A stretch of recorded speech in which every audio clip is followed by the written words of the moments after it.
Vous êtes-vous déjà demandé pourquoi les personnes appelées par Dieu à des destinées singulières semblent souvent confrontées à des tempêtes plus violentes que celles des autres?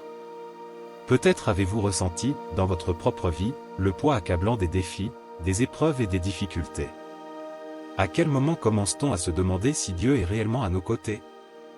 Dans cette vidéo, nous allons explorer ensemble 3 raisons puissantes qui expliquent pourquoi les élus de Dieu vivent des épreuves si intenses.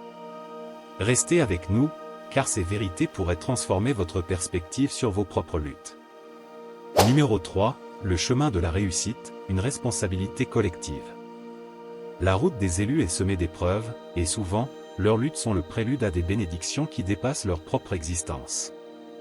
Dans notre quête de compréhension, il est crucial de se rendre compte que leur succès ne leur appartient pas seulement, mais qu'il est également une bénédiction pour d'autres. L'histoire d'Anne, la mère du prophète Samuel, est un exemple marquant de ce principe. Dans 1 Samuel 1 verset 20, il est écrit, « Anne conçut et enfanta un fils, et elle l'appela Samuel, en disant, « Je l'ai demandé à l'Éternel. » Ce verset est bien plus qu'une simple narration. Il nous rappelle que la souffrance et les défis qu'Anne a affrontés ont préparé le terrain pour une bénédiction qui profiterait à toute une nation. La souffrance comme catalyseur de la bénédiction. Anne a traversé des années de douleur, d'humiliation et de solitude. Éprouvée par son incapacité à enfanter, elle vivait dans l'ombre des autres femmes, ressentant chaque jour le poids de son désir inassouvi. Son époux, Elkana, l'aimait, mais cela ne suffisait pas à apaiser son cœur.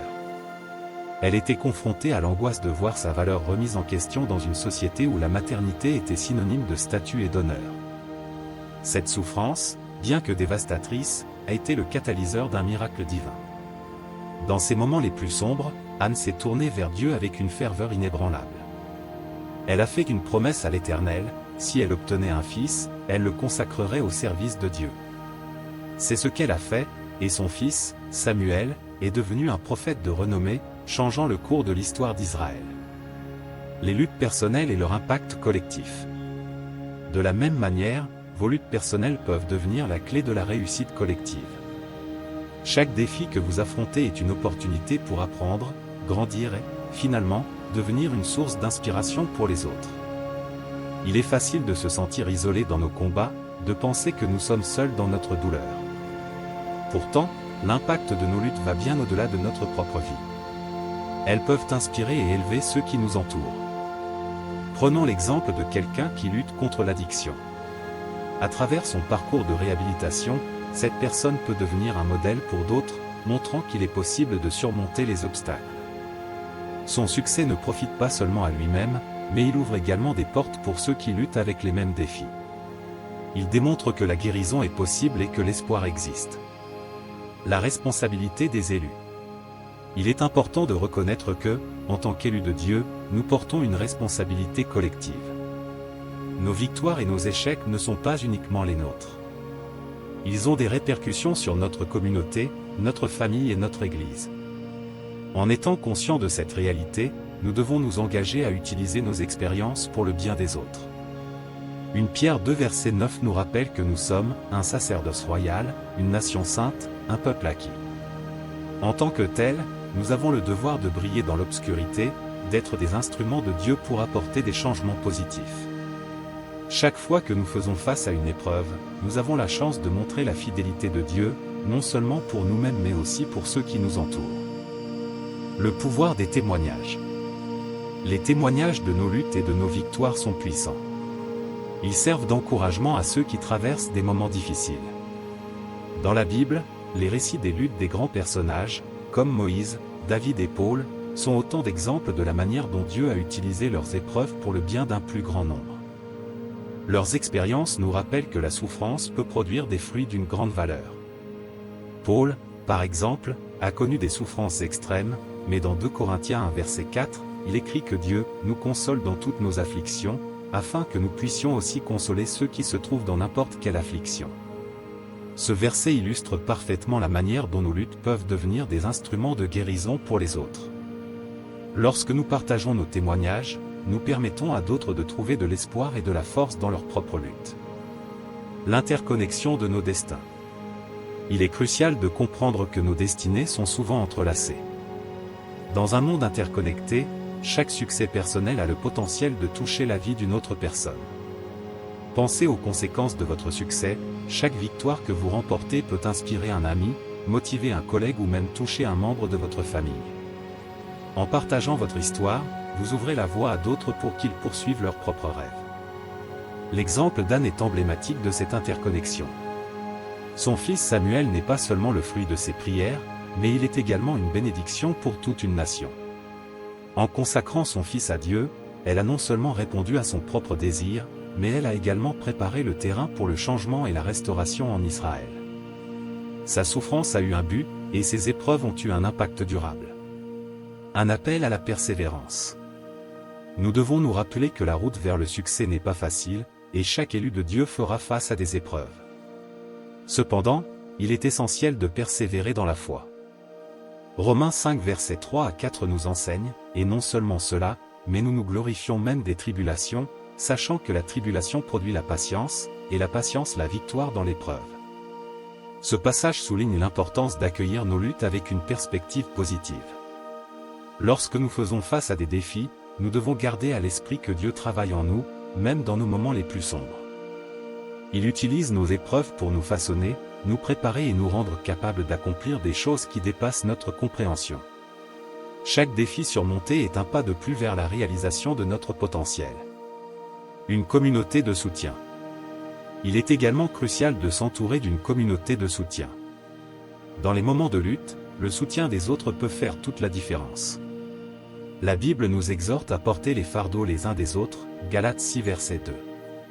En partageant nos luttes et nos succès avec notre communauté, nous pouvons construire des liens solides qui nous soutiendront dans les moments difficiles. La communauté chrétienne est appelée à être un reflet de l'amour de Christ. En nous soutenant mutuellement, nous créons un environnement où chacun se sent valorisé et encouragé à poursuivre son appel. C'est ensemble que nous pouvons surmonter les défis et célébrer les victoires. L'importance de la prière et de la méditation. Un autre aspect crucial du chemin vers le succès est l'importance de la prière et de la méditation sur la parole de Dieu. Dans les moments d'incertitude, il est essentiel de se tourner vers Dieu pour obtenir direction et force.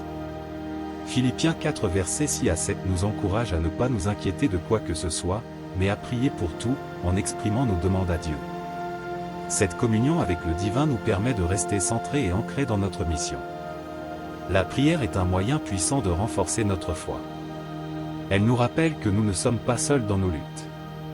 En nous connectant à Dieu, nous pouvons trouver la paix et la clarté, même au milieu des tempêtes. Nous devons aussi prier pour les autres, demandant à Dieu de leur donner la force de surmonter leurs défis. C'est en élevant les autres que nous nous élevons également. Numéro 2, des piliers pour les autres.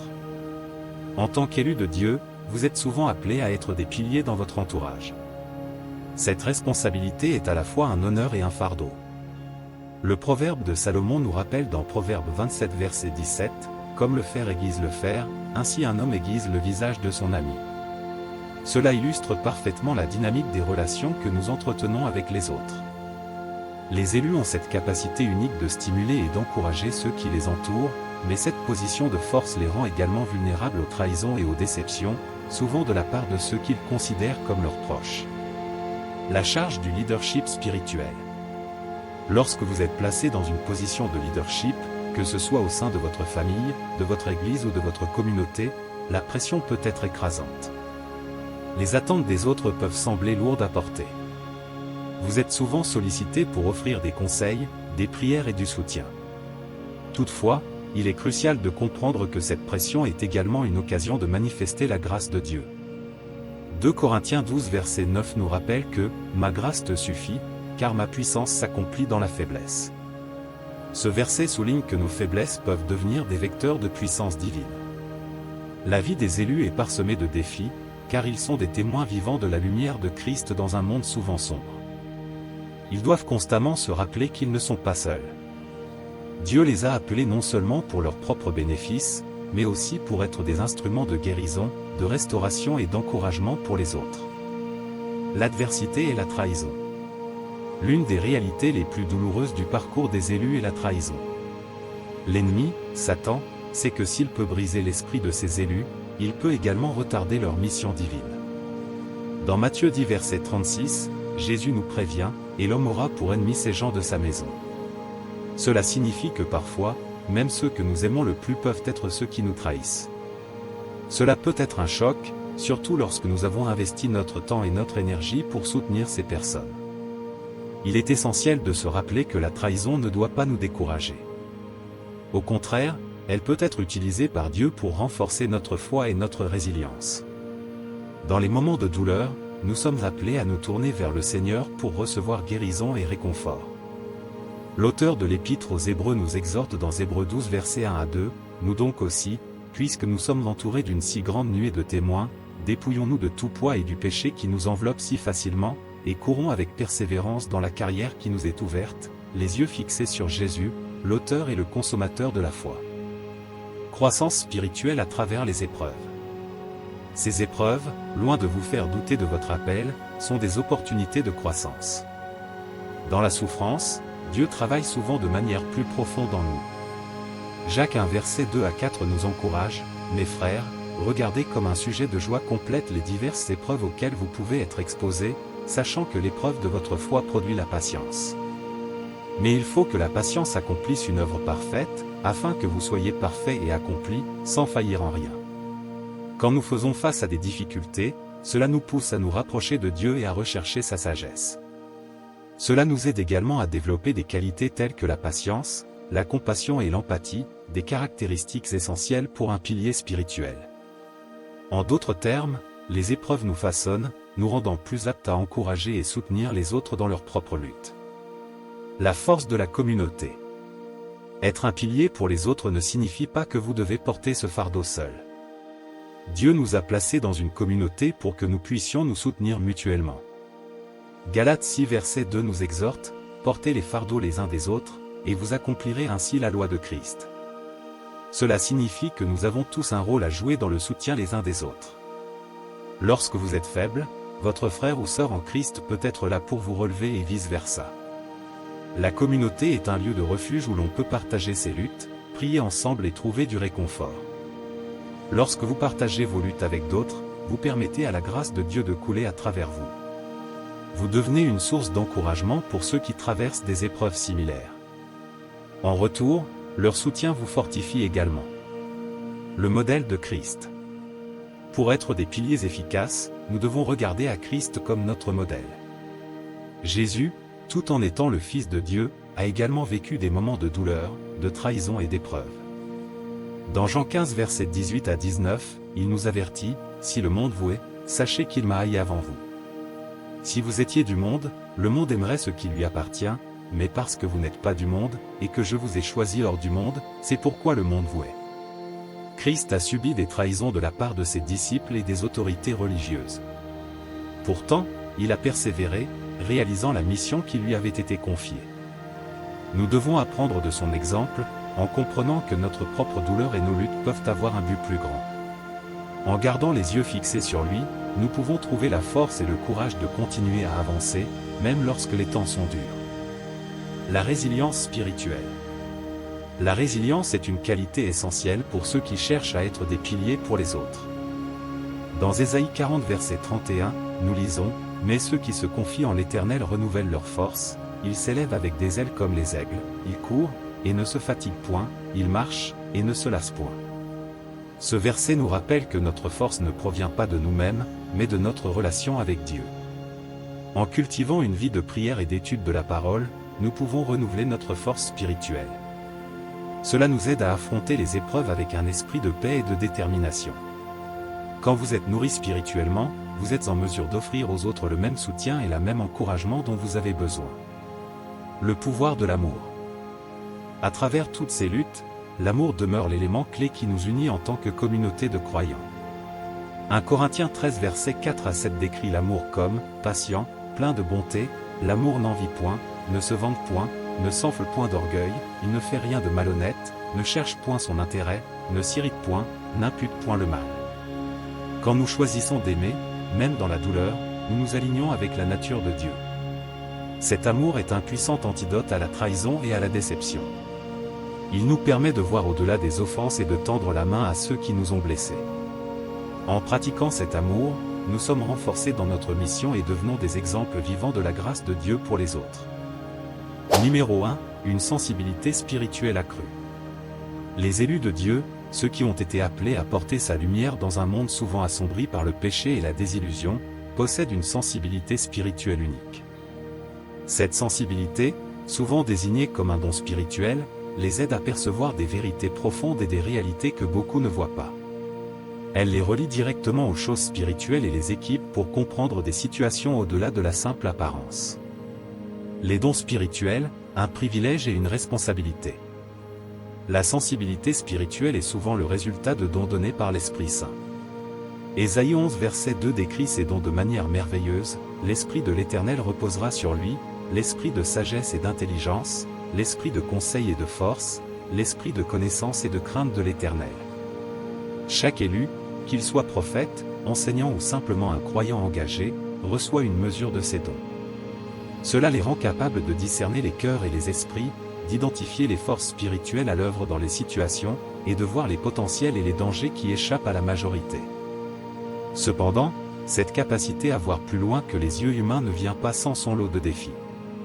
Les élus sont souvent confrontés à des malentendus et à des perceptions erronées de la part de ceux qui ne partagent pas leur vision spirituelle.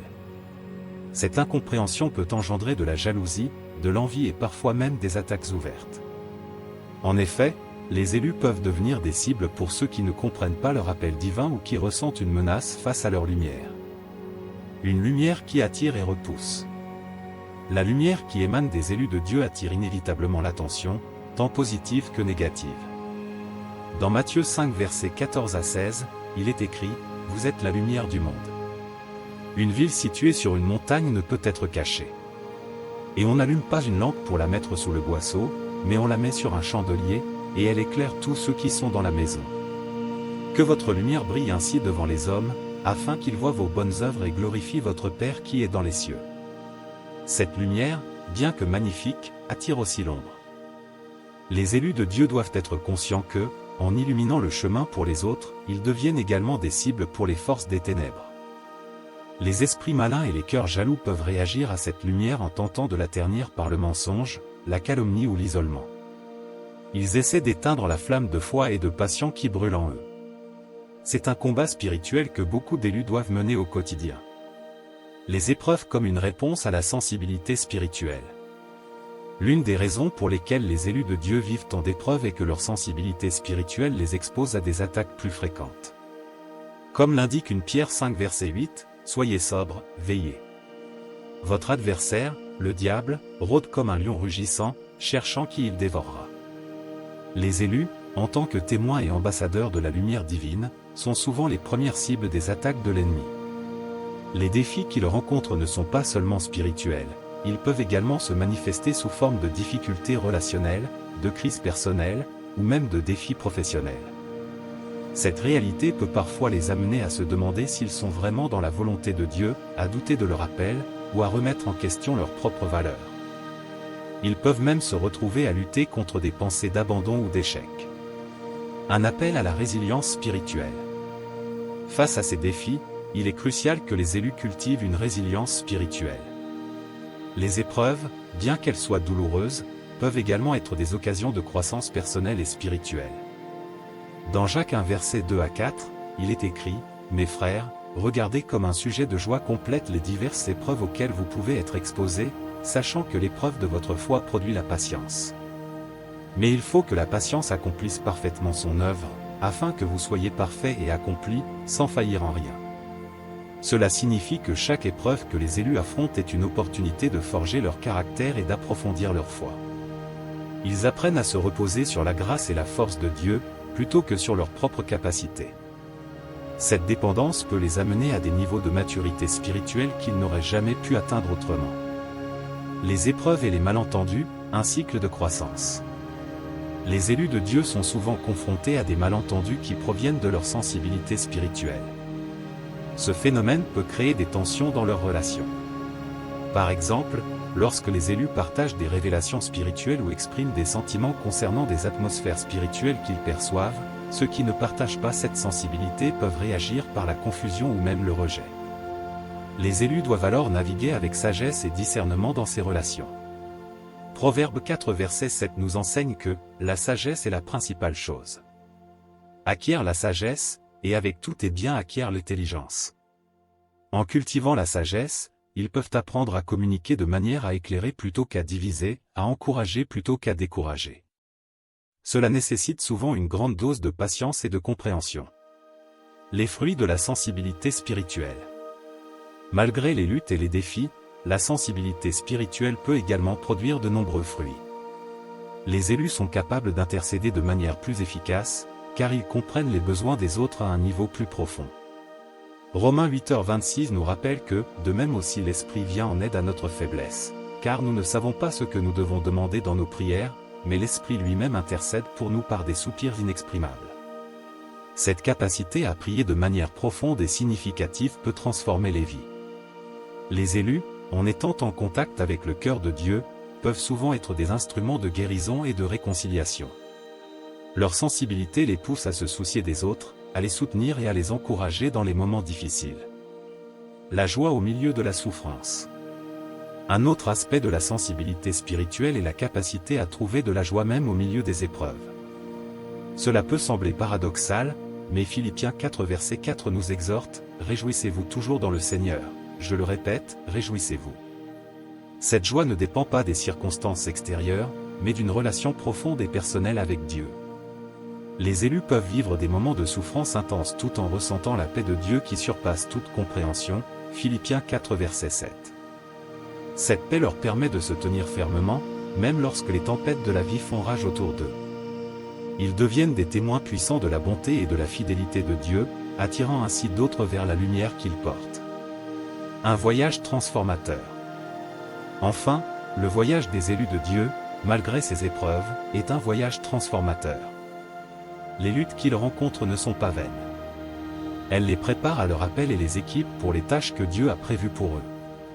En 2 Corinthiens 4 verset 17, il est écrit, « Car nos légères afflictions, qui sont pour un moment, produisent pour nous, au-delà de toute mesure, un poids éternel de gloire. » Les élus, en apprenant à gérer leurs épreuves, développent des compétences et une profondeur spirituelle qui les rendent capables de réaliser des choses qu'ils n'auraient jamais imaginées.